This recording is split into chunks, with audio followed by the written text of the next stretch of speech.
Avant de commencer, je voudrais remercier les organisateurs de ce colloque, à commencer par Andreas Pürsmann, évidemment, et tous les collègues de l'UPF aussi, et puis tous ceux qui sont là aujourd'hui.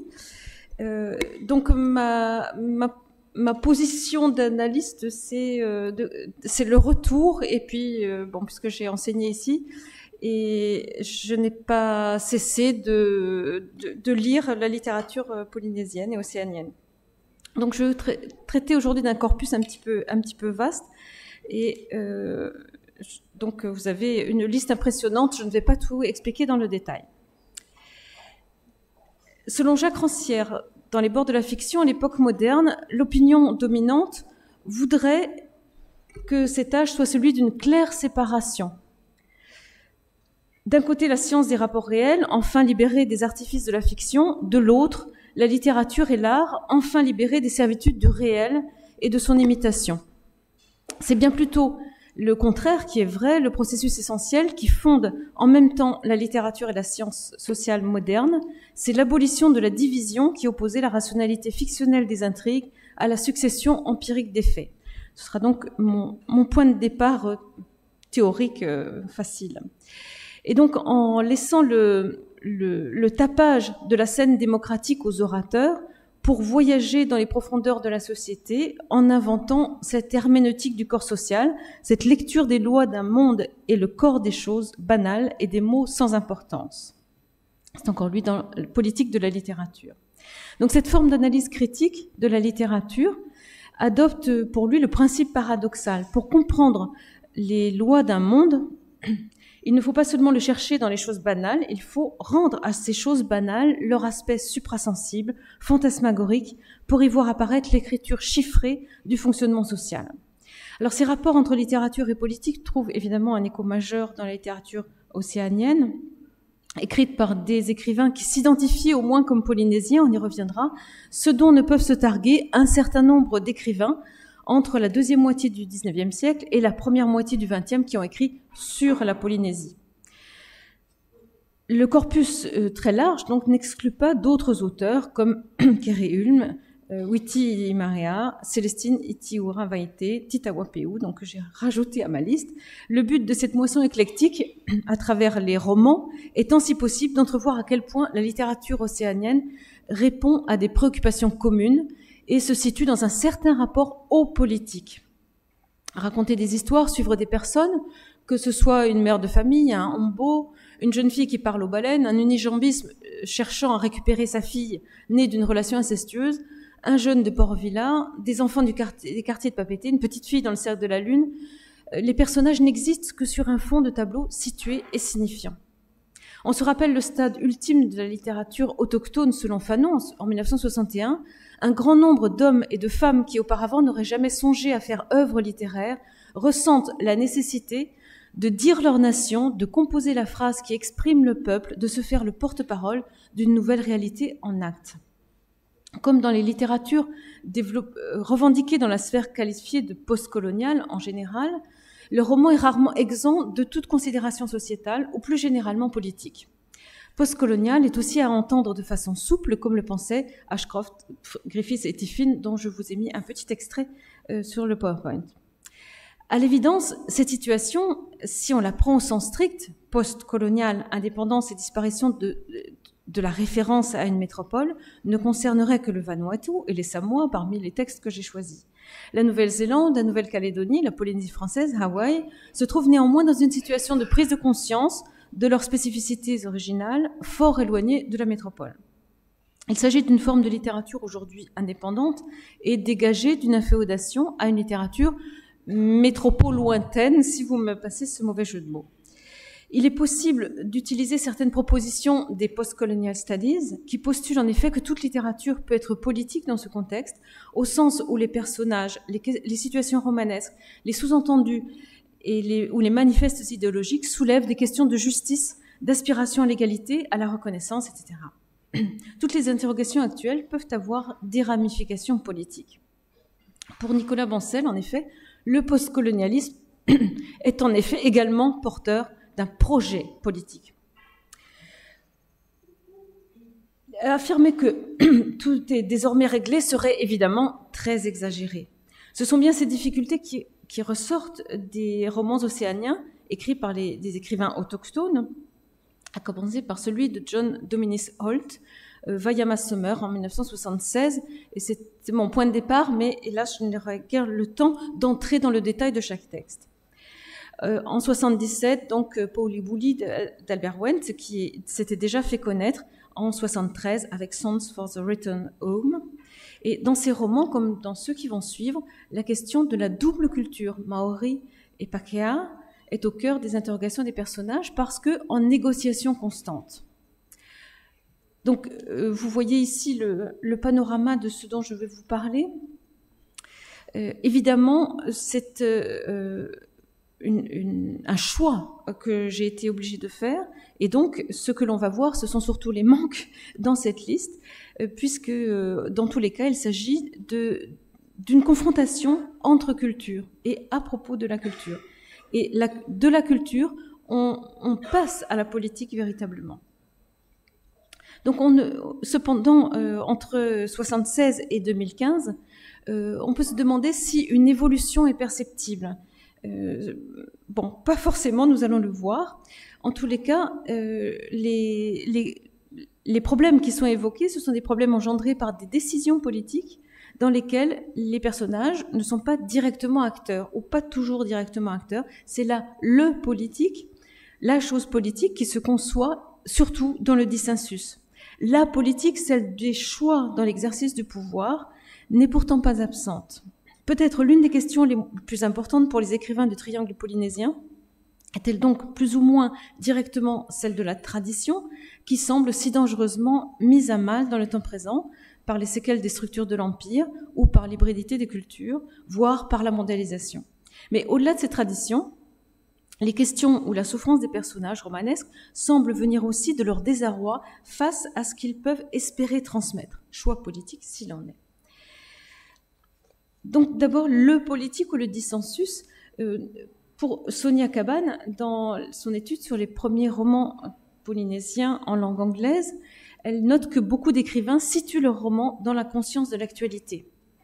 Les écrivains polynésiens, dit-elle, cherchent à faire connaître leur culture, à l'exalter même auprès du lecteur polynésien qui a conscience d'appartenir à une communauté différente des communautés occidentales.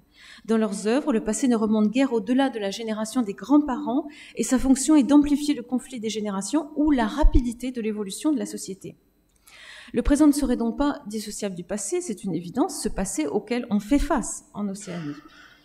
Cette opposition dans le temps reflète aussi une opposition entre époque ancienne, supposée entièrement vierge de toute influence extérieure, ce qui peut-être est discutable quand même, et un vivre ensemble présent différemment vécu. Le politique tel qu'il apparaît dans les romans a bien ce sens, la gestion du quotidien et des institutions vécues comme réparties inéquitablement ou de façon frustrante. Assez tôt, nous mesurons à quel point tous les romans, peu ou prou, relèvent du politique. Alan Duff, Patricia Grace, par exemple, montre les difficultés que rencontrent les Maoris en Nouvelle-Zélande, pauvreté, chômage et les maux qui en découlent. Si la Cité des Pins est si laide, c'est d'abord que le quotidien s'impose. Là, je vous ai mis un tout petit extrait de L'âme des guerriers, Once Warriors. Et donc, bête regardait les enfants, les gosses aux genoux couverts de croûte, au nez morveux, aux habits de va-nu-pieds, les gosses du coin, dehors, livrés à leurs diverses occupations. Bêtes qui songeaient, qui n'arrêtaient pas de songer, à eux, aux gosses, à ces gamins mal éduqués, mal orientés, négligés, et ses propres enfants. Quel genre de vie vont-ils connaître ? Quel genre de vie connaissent-ils pour l'instant ? Si on peut encore parler de vie quand on habite dans cet ensemble de logements d'État appelé la Cité des Pins. Paul Tavot évoque un quartier déshérité dans Port Vila, quand le cannibale ricane. Tita Wapeu dans Pina brosse aussi le tableau d'une famille liée à son quartier. Dans ce cadre pétri de contradictions, la violence intergénérationnelle est présentée comme monnaie courante, de même que la violence dans le couple. Beth reçoit souvent des coups violents de la part de son mari Jake, comme Ma dans Pina. Faleasa dans Poliuli est parfaitement conscient de la satisfaction qu'il ressent à humilier sa femme et sa famille, et son attachement à elle semble reposer surtout sur le sentiment de puissance que lui confère son statut de chef de village et l'ascendant qu'il a pris sur la communauté. Le vrai pouvoir, c'est quand tu peux dominer et utiliser les autres. Il se rappelait son père disant cela. Et c'est une bonne illustration de l'ensemble de Pouliuli.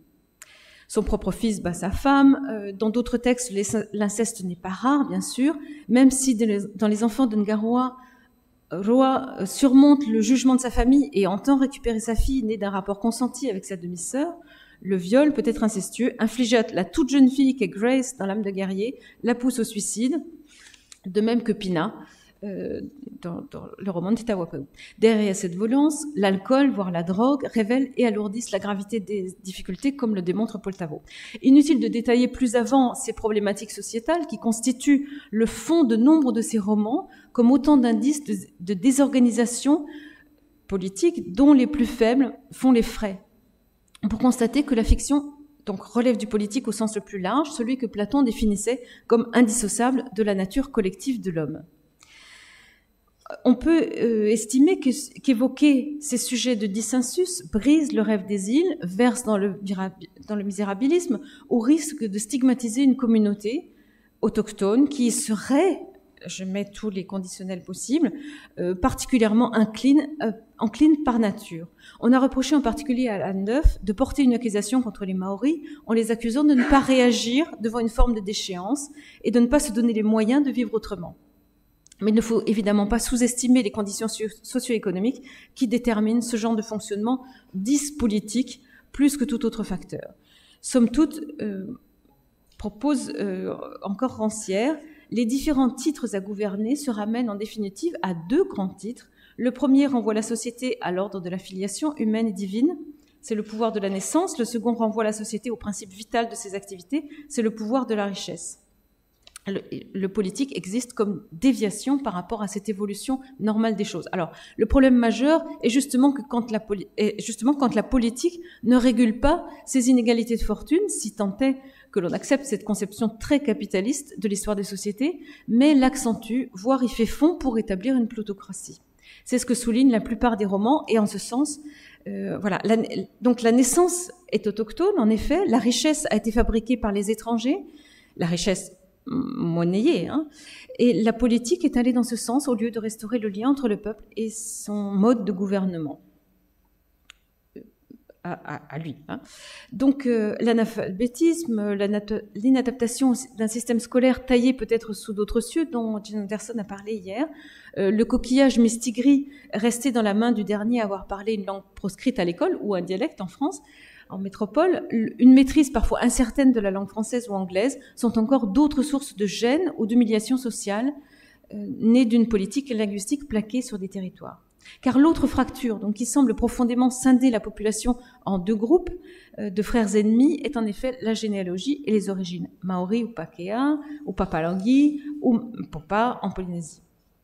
Dès les années 60, la situation des jeunes dans le monde océanien en mutation était évoquée par un auteur que, j'avoue, je ne connaissais pas avant de préparer cette communication, Noël Hilliard, donc écrivain dit Pakea, dans The Maori Girl, qui commence ainsi. La vallée de la Matiti se trouve à 20 000 à l'intérieur des terres depuis la baie de Taranaki, dans l'île du nord de la Nouvelle-Zélande. Elle commence là où le fleuve Turama rejoint la rivière Vaina. Cette vallée était autrefois entièrement en pays maori.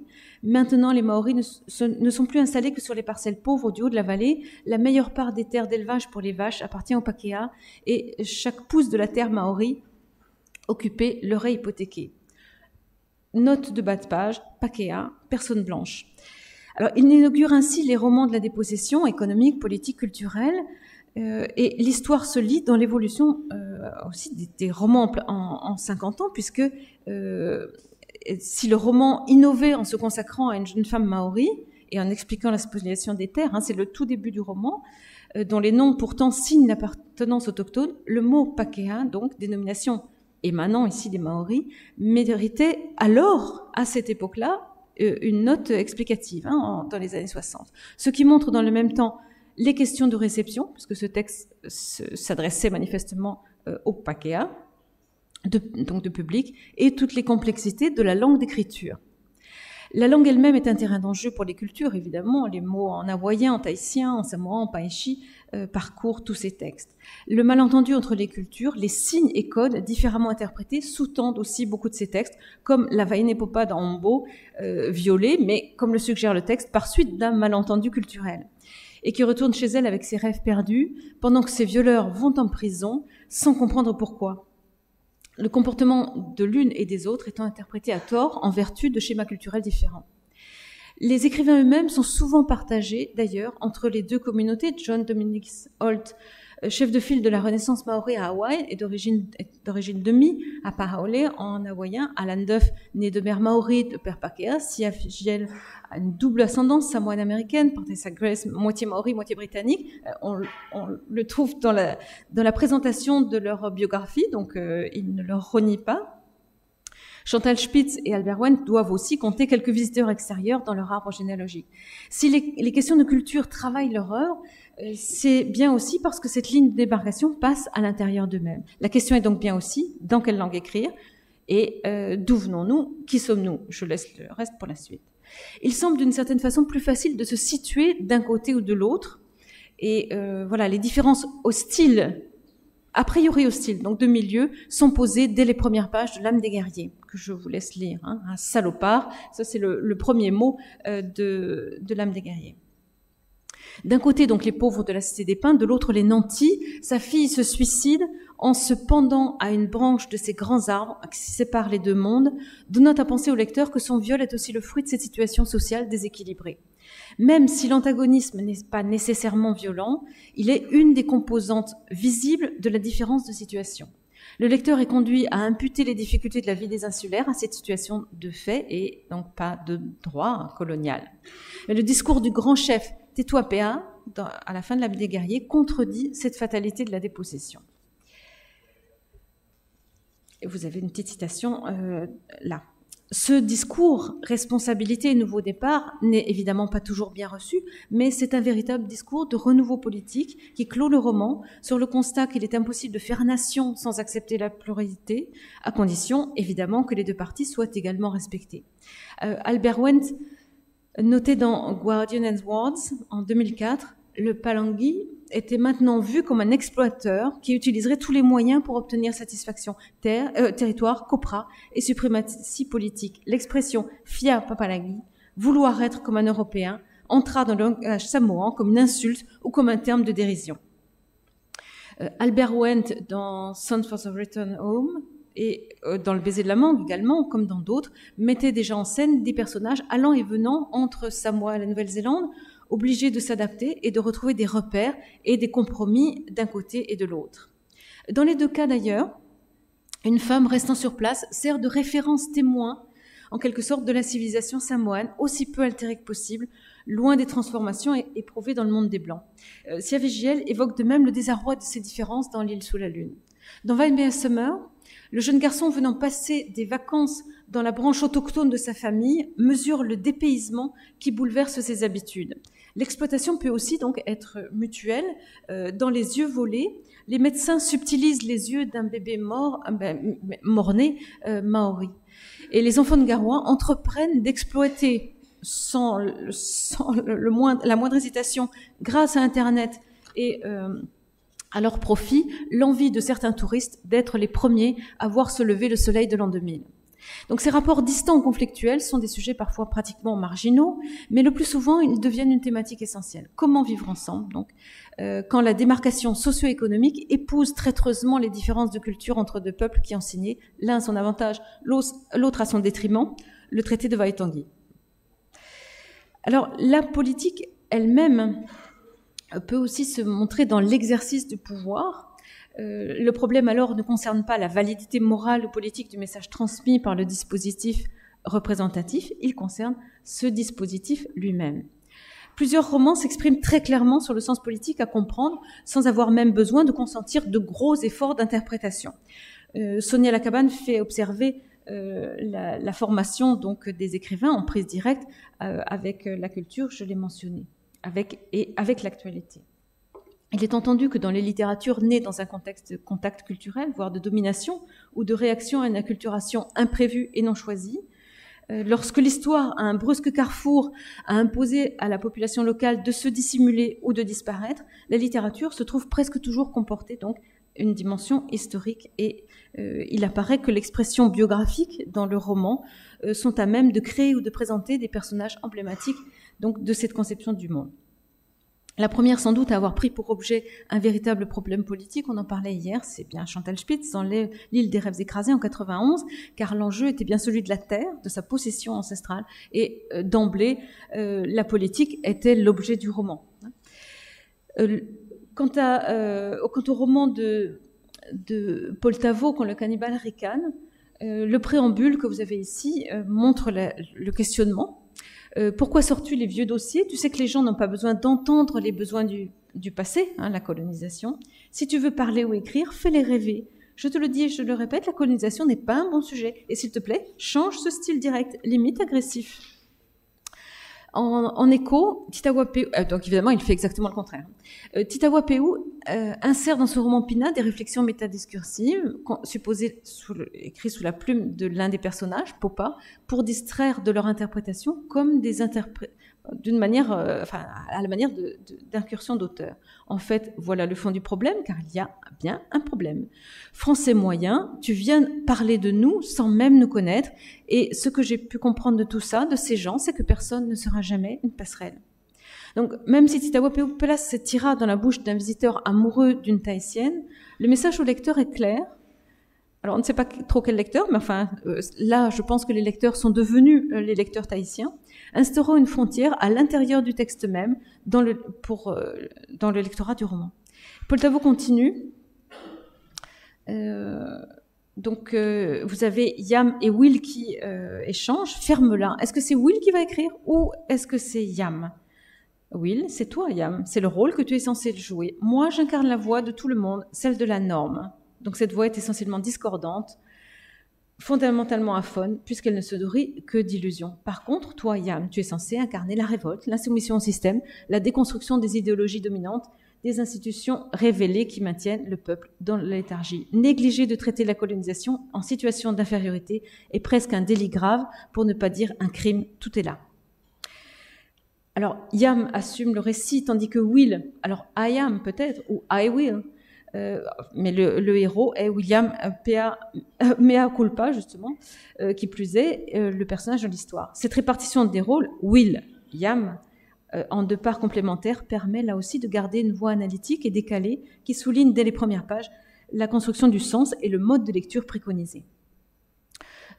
Pour Chris Prentice, voilà, on y arrive par le biais de stratégies narratives qui ont été identifiées comme favorisant la visibilité des valeurs culturelles maoris. Donc il y a vraiment aussi peut-être un genre nouveau, une manière nouvelle d'écrire des romans.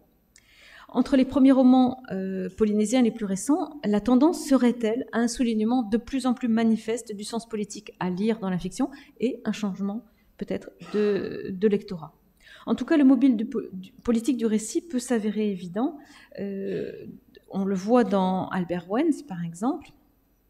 Le mythe du bon sauvage, souligne Sonia Lacabane, vivant une vie innocente et paradisiaque, ne résiste guère à la lecture de Poulihouli. Ce roman est, à mon sens, la seule œuvre qui, par sa démonstration, renvoie les deux cultures dos à dos.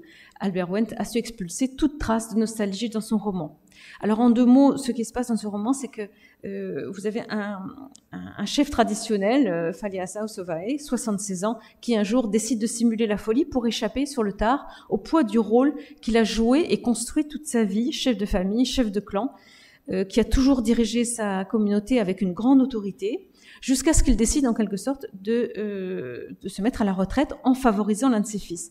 Et à son grand dépit, il constate que dès le moment où il joue le fou, son entourage cesse immédiatement de le respecter et il mesure ainsi ce qu'est le pouvoir, le pouvoir qui cesse dès qu'on ne l'exerce plus. Et donc c'est aussi la stratégie qu'il va mettre en place pour essayer de la restaurer en coulisses. Voilà, donc il se met à manipuler tout le monde. Voilà.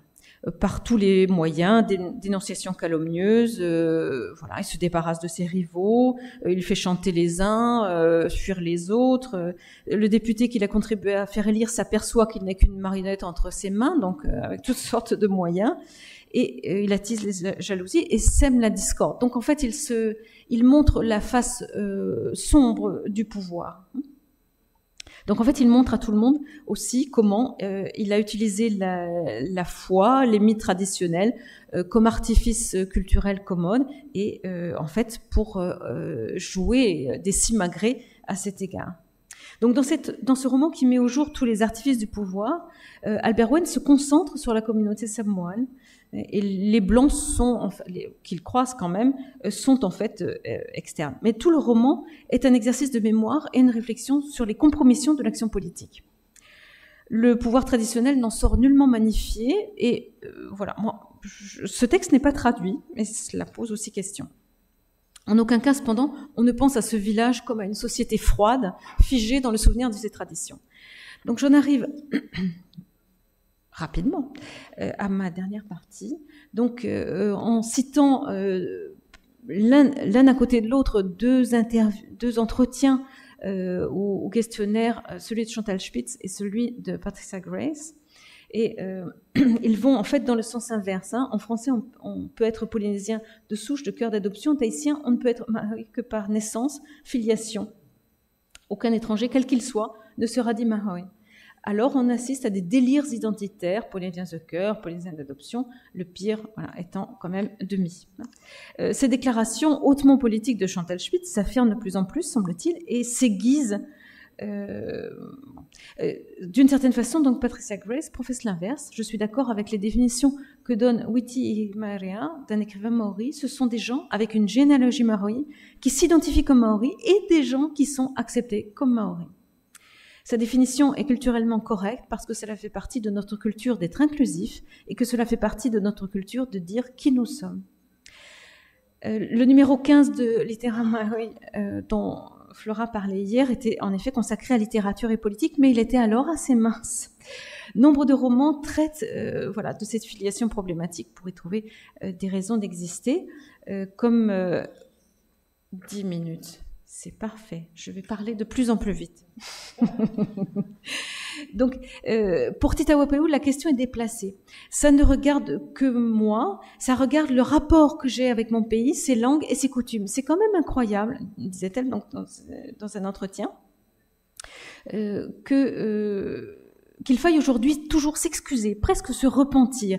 Quelle langue d'écriture? Eh bien, celle dans laquelle je me sens le plus à l'aise, celle de l'étranger, hélas. Parce que celle que j'ai perdue ou jamais apprise, aujourd'hui me semble trop belle pour que j'en fasse n'importe quoi. Donc il y a quand même une forme de dépit dans son propos, même si évidemment tout écrivain est absolument libre de son expression et que l'engagement n'a rien à voir avec un choix à un moment ou à un autre. Wen souligne la répugnance des personnages dans Le baiser de la mangue pour le mot afakasi, en effet. Dans Ambo, après l'île des rêves écrasés, Chantal Spitz évoque la perte de la langue, en effet, de la culture, des repères, et peut-être le refus de toute compromission.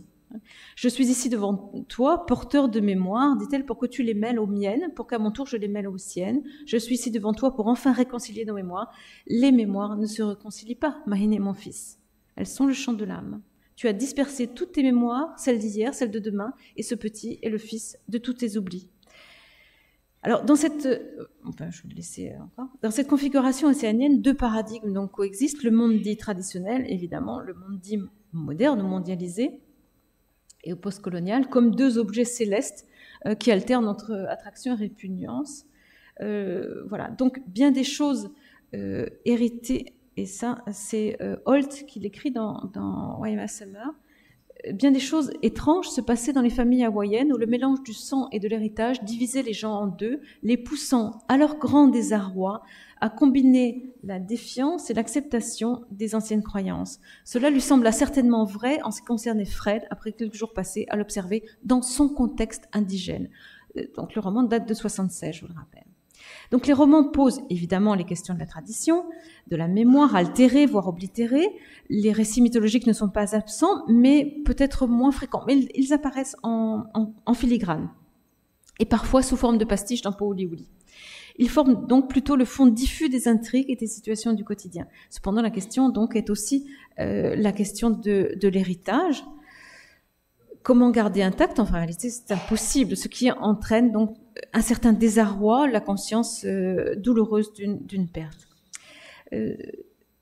Voilà. Sylvie Largeau-Ortega rappelle dans son essai sur Duff que le nom de Eke, le guerrier qui pense avoir hérité de la violence comme seule fierté, était l'un des premiers chefs maoris à avoir signé le traité de Waitangi, John William Eke Pokai. C'est dire si l'histoire n'est qu'une suite d'approximations et de négociations. Ça n'est pas monolithique en aucun cas. On ne peut que la remettre en question, bien sûr, comme l'histoire, mais elle a pu aussi subir des changements, au point que, dans bien des cas, il semblerait que la tradition soit en fait un ensemble partiellement reconstitué. L'âme des guerriers maoris pour Alain Duff ne se résume pas à la violence et à un courage aveugle, d'où la souffrance de Nig, le fils aîné de Beth et Jack, qui cherche une identité fragile dans le gang des Brown Fists, dans la violence et le tatouage, même si cela ne lui correspond pas. Donc sa recherche est une quête de reconnaissance dans un groupe, ce n'est juste pas le bon aux yeux de sa mère. Pour Gorodé, comme pour la plupart des écrivaines du Pacifique, la littérature consiste donc à briser le tabou du silence et trouver une façon de dire « je », affirme Raylene Ramsey, que je cite et que je vois ici. La culture traditionnelle n'est pas présentée comme une caricature de la perfection, mais elle est malgré tout dépeinte comme la douleur d'un membre amputé, ce que je note ici pour Chantal Spitz. Leur culture, ils l'avaient aidé, avaient ressuscité toutes leurs immémoires. Ils avaient ranimé les généalogies, etc., jusqu'à ce que l'écriture s'empare de ces textes et finalement les perde, comme dans les immémoriaux. Alors l'effort de la littérature porte peut-être plus à renouer les aspirations éparses, plus qu'à pleurer de nostalgie d'un passé perdu, puisque ressusciter les immémoires, leurs immémoires, l'expression montre malgré tout l'impossibilité de faire abstraction de toute influence extérieure, puisque on reconnaît évidemment Ségalen ici, la nécessité d'un travail de reconstruction est toujours composite, semble-t-il. Aussi, n'est-ce pas la disparition totale de la tradition qui semble aujourd'hui en jeu, ou à une pureté culturelle pratiquement impossible, je pense pour tout le monde, mais la transmission des valeurs essentielles fondées sur une délibération. Jean-Marius Rapoté affirmait en préface de L'île des rêves écrasés un choix de société né par réaction qui affirme d'emblée la renaissance culturelle maori. Alors renaissance, le terme est intéressant, en d'autres termes authentique, là c'est à mon sens plus discutable, comme préalable au seul avenir qui soit réellement à la mesure de la dignité et de la grandeur perdue de tout un peuple. La réaction donc positive face aux fractures sociales, et d'ailleurs le nouveau dieu qu'est l'argent, nouvelle version, version continuée de la colonisation, et comme le dit Yam dans le Cannibal Rican, les oligarques, les kleptocrates avec leurs monstrueux tentacules, et face à la dérive de ceux qui ne peuvent plus entièrement se retrouver dans la tradition, aboutit donc à prôner plutôt la transmission de valeurs inscrites dans la mémoire, en effet, choisies, assumées, repensées et désormais adaptées. Donc, à mon sens, c'est cette négociation qui sous-tend le sens politique de nombre de romans. L'importance de la transmission sur le mode actif, qui signifie bien envoyer, mitéré, donner au-delà. Dans la tradition, on y voit davantage un mode passif, ce qui est donné, c'est un passif, ce qui a été transmis certes, mais ce qui est donné. La seule responsabilité de l'héritier est de sauvegarder le bien reçu. Il n'en est que le récipiendaire et en principe, il doit le transmettre intact. Ouf, ça arrive vite, les 3 minutes. Oh, tu as mal... Oh non, tu exagères là dans ton calcul. Voilà, c'est ce que montre donc nombre de romans. Et dans les je ne prendrai qu'un exemple, celui des enfants de Ngaroua, puisque par exemple les jeunes prennent soin de peindre pour la maison commune une fresque représentant l'ancêtre totémique. Alors les avis sont partagés quant à la réussite esthétique de la peinture. Le fond est ensuite utilisé comme tableau d'affichage du nouveau projet, malgré quelques protestations de lèse-majesté. Mais cette image me semble à la fois le signe de la mémoire et celui de la réutilisation familière de l'histoire du clan dans un nouveau but politique. Donc je passe très vite, puisque le temps passe. Et je vous cite quand même Albert Wendt, une citation quand même très importante. Aucune culture n'est jamais statique et ne peut être préservée. Le mot favori de nos colonisateurs et de nos chers frères de l'élite romantique, comme un gorille empaillé dans un musée. Donc voilà, il s'agit évidemment de ne pas oublier, hein, de restituer cet héritage, mais pour que vous soyez fiers de vous, de vos pauvres vous. Pas une fierté agressive, violente, mais une fierté qui vient du cœur. Voilà, je vais retrouver mon peuple et mes chefs et je leur demanderai de me guider. Et c'est aussi ce que fait la petite fille d'Ampai, The Whale Rider, qui retrouve en fait le trait d'union entre l'héritage assumé et plein de promesses, celui du lien avec la nature dont nous parlions hier. Voilà, donc quel avenir pour les jeunes dans les romans. C'est ici un texte de Dewey Gorodé, un petit peu moins connu, L'épave peut-être. Ouais, enfin nous, leurs descendants, nous, leurs petits-enfants, nous, les vivants, ayant avant de mourir et de les rejoindre à leur tour, nous, les vivants, avec eux qui sont là en nous. Je pense là à une référence de Inside Us, The Dead d'Albert Wendt dans ses poèmes de 61 à 74. J'arrive à ma conclusion. Il me reste 2 minutes. Dewey Gorodé commençait l'épave par donc le départ à une manifestation, et cela se retrouve aussi dans Tadotawe, contre toutes les formes d'exploitation et de domination pour plus de justice, de liberté et de dignité, inscrivant son œuvre dans la lignée de son engagement dans la vie politique de la Nouvelle-Calédonie. Plus généralement, la littérature ne peut se dissocier évidemment du contexte dans lequel elle se crée et de son lectorat, et surtout lorsque l'action collective revêt un caractère vital pour la culture commune.